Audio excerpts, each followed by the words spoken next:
tudo bem? Estamos indo pra BH, mais uma viagem, né? Você tá satisfeita? Ah, faz parte, né? Há quem diga que essa vida de aeroporto é muito chique, né? Mas a gente ficou quase meia hora no ônibus, de pé, arrastando mala. Parecendo uma sardinha esmagada, espremida e com peso nas costas. Então desapegue dessa opção, porque não é real, tá bom? Mas no final tudo dá certo, como diz meu amigo Marcos. E a sua crença é o quê? Faz parte.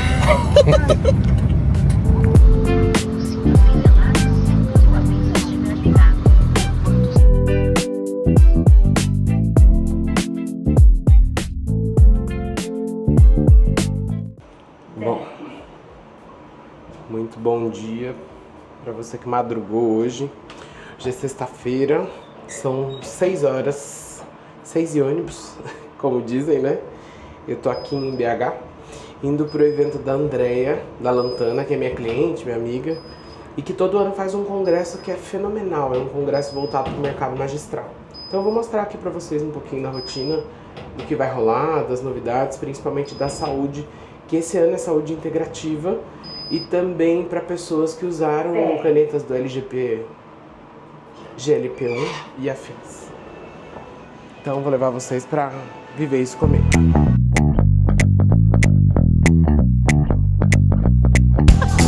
Seja bem-vindo ao Congresso Lantana! Seja bem-vindo ao Congresso Lantana!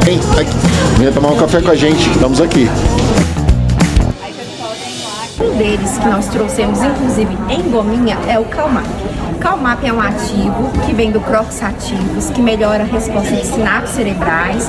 E para criança, ele tem estudos mostrando melhora no TDAH, diminuindo a agitação, melhorando o sono e melhorando inclusive alguns neurotransmissores como GABA, serotonina, dopamina.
Tem aqueles quadros de Maqui e Fale?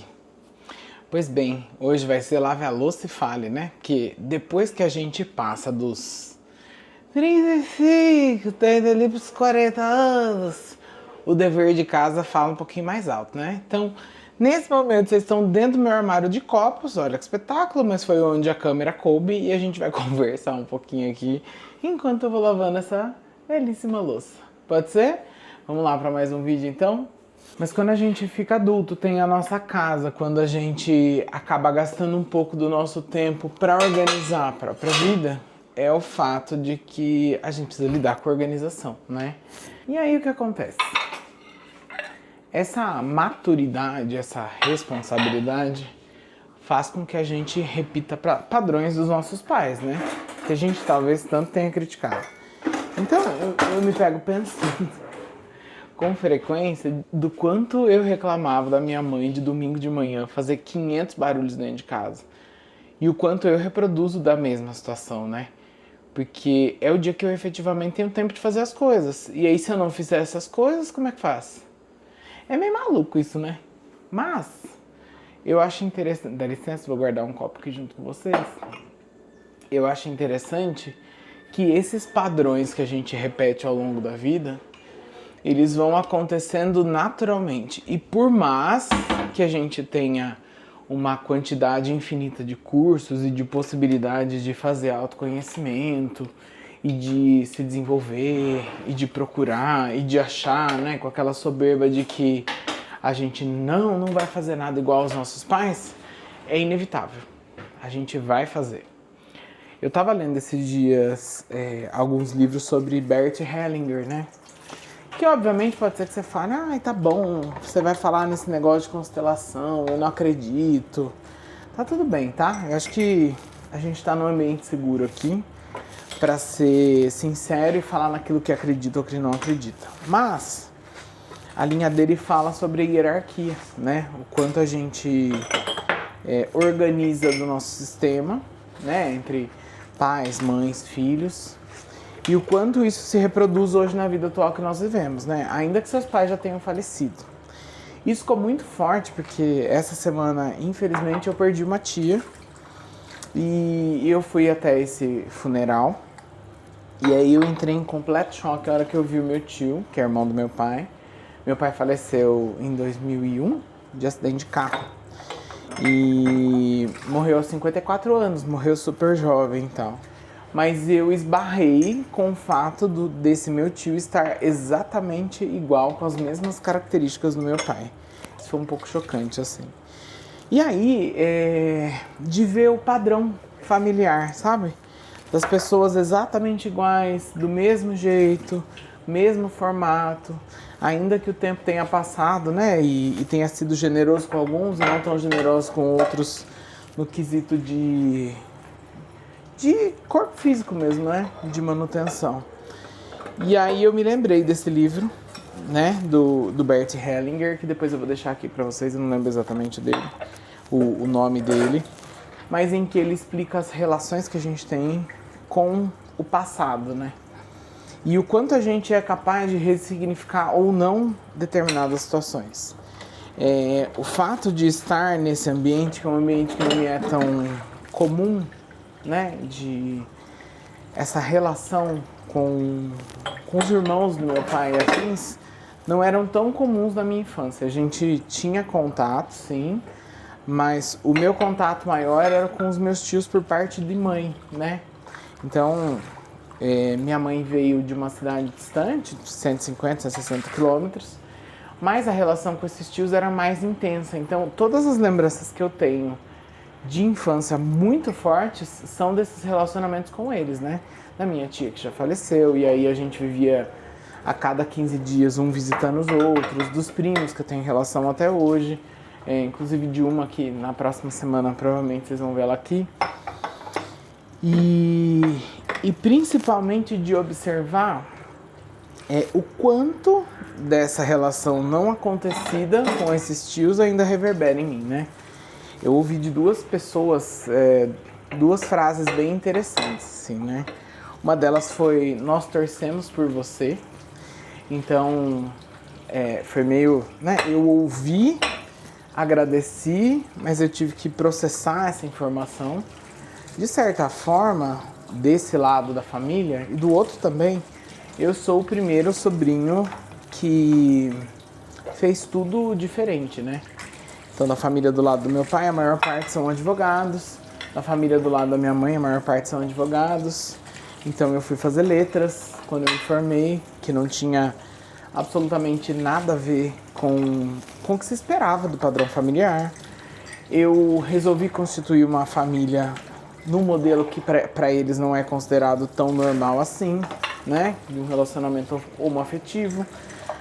Então, todos esses pontos, assim, se encontraram nesse velório em que me ofereceram essa frase. Foi bem interessante, né? Porque, de certa forma, ressignifica algumas coisas, né? Pode ser que em alguns momentos eu tenha sido um pouco criticado, mas eu nunca ouvi isso, né, diretamente. E eu também nunca levei isso em consideração porque a vida inteira eu sempre fiz coisas que eram fora do comum, né? Fora do senso comum, por escolha própria. Eram as melhores a se fazer? Talvez não. Mas eu fiz. Então, de certa forma, eu sempre era observado. Eu nunca fui diretamente julgado. Mas a gente tem aquele ar de julgamento que paira por ali, né? Então, essa foi a primeira frase. E aí, assim, de certa forma, isso dá uma aliviada no sistema. E aí a gente volta pro livro lá do Bert Hellinger. Para entender como isso se encaixa em mim. Inclusive, amanhã eu vou numa constelação. Uma moça aqui em Sorocaba, Uli Holtz, que faz constelações grupais de tempos em tempos e a gente participa como ouvinte delas, né? E acaba participando e pegando carona nas histórias das pessoas. Então, quem sabe amanhã entra uma história assim, desse calibre, né? E a outra frase que eu ouvi foi a seguinte frase: quando um Tavares vence, todos os Tavares vencem. E aí eu também refleti a respeito dessa frase. Por quê? De certa forma, foi uma experimentação do senso de pertencimento, né? O que é, assim, interessante por um lado, mas a gente precisa entender aonde isso se encaixa dentro da gente, no sentido de, será que eu sinto assim, né? Será que pra mim é assim? Será que a gente vive num senso mais individualizado ou não? Então, são frases aí pra eu refletir ao longo da semana. E não que eu vá fazer algo com elas, né? Mas eu sou essa pessoa bem reflexiva e que vai tentar encaixar isso dentro das realidades que a gente vive todos os dias.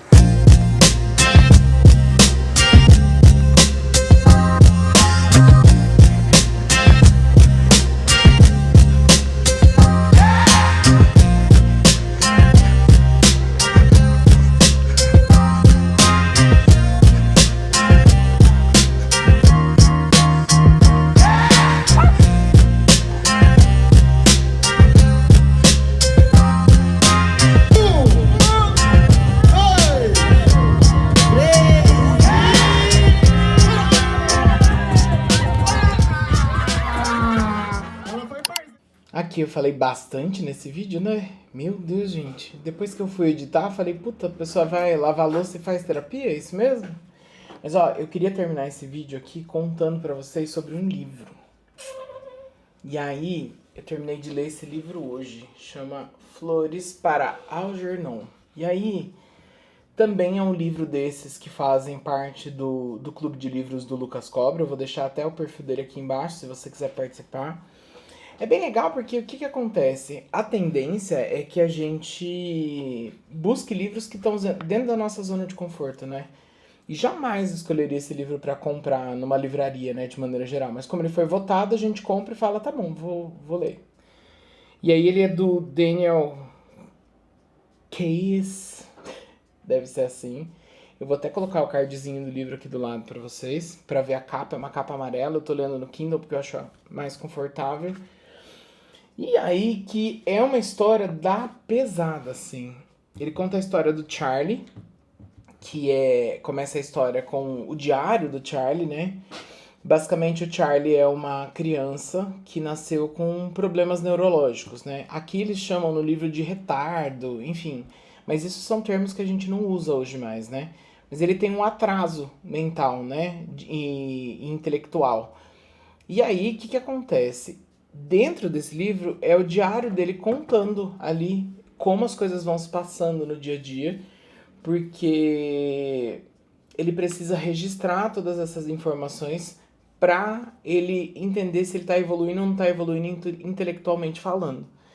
E aí as pessoas tiram muito sarro dele, eles enxergam as pessoas como boas, ele enxerga as pessoas como se fossem verdadeiros amigos dele, numa inocência assim infinita, né? É até difícil de ler o livro nas primeiras páginas, porque ele escreve da maneira que ele consegue. É logo quando ele começa a escrever, né? E aí, basicamente, tudo errado, misturado. E então ele é convidado para participar de um experimento. Convidado não, né? Ele é meio que obrigado a participar de um experimento. E a irmã dele autoriza, né? Numa carta lá, a eles fazerem. Não tem garantia nenhuma de que vai ter sucesso, é um experimento de risco, mas ele passa por uma cirurgia cerebral e nessa cirurgia eles fazem lá uma espécie de aplicação para que ele comece a ganhar inteligência. E ele começa a ficar superdotado de inteligência, né? E aí, à medida que o tempo vai passando, a gente vai percebendo na escrita do livro, e isso é muito legal, que ele vai melhorando, as palavras vão ficando mais eloquentes, ele vai conseguindo se comunicar melhor, até ele chegar no nível extremo, assim, de vocabulário elevadíssimo. E aí ele fica realmente muito inteligente, ele começa a entender que aquilo que ele vivia na infância não era nada daquilo de amigos e afins, e sim, era um verdadeiro abuso, né? Só que o livro caminha de uma maneira em que faz um comparativo dele com um rato de laboratório, que por sinal é o Algernon, e que os dois sofreram exatamente a mesma experiência, né? Porém, eles não sabiam tanto de um como de outro, né? Que são duas matrizes, se a gente for pensar, qual seria a reação. E ele começa a notar que o rato começa a ter comportamentos estranhos, nocivos. E aí a história, gente, vai degringolando num grau, assim, ó. Toda essa inteligência que ele teve levou ele a um grau de arrogância, né, diferente. Ele já não conseguia se comunicar mais com as pessoas, ele sentia muita raiva. E o livro vai percorrendo um caminho que é muito interessante, muito sutil, e termina de uma maneira que você fala, nossa, isso aqui acabou com o meu dia. Charlie acabou com o meu dia. O meu foi hoje. Então, eu encerro esse vídeo aqui deixando essa dica pra você. Eu acho que é um livro que eu não dava nada e entregou tudo. Vale muito a pena. É uma leitura pra gente fazer assim, eu gosto de ler de manhã, então eu leio com uma xícara de café pra conseguir compactar mentalmente tudo isso. E eu acho que vale bastante a pena pra você dedicar um tempo e ter essa modalidade nova de leitura que eu acho que vai te surpreender. Fechou? Então se você gostou desse vídeo, não esquece de deixar seu like. Comenta aqui pra eu ver que você tá curtindo, que você tá achando legal, pra gente interagir. Porque eu acho que o lance do YouTube é esse senso de comunidade. E eu espero que você esteja gostando desse nosso encontro aqui com essa frequência, tá bom? Não deixe de me seguir e a gente se fala daqui a pouco. Até já!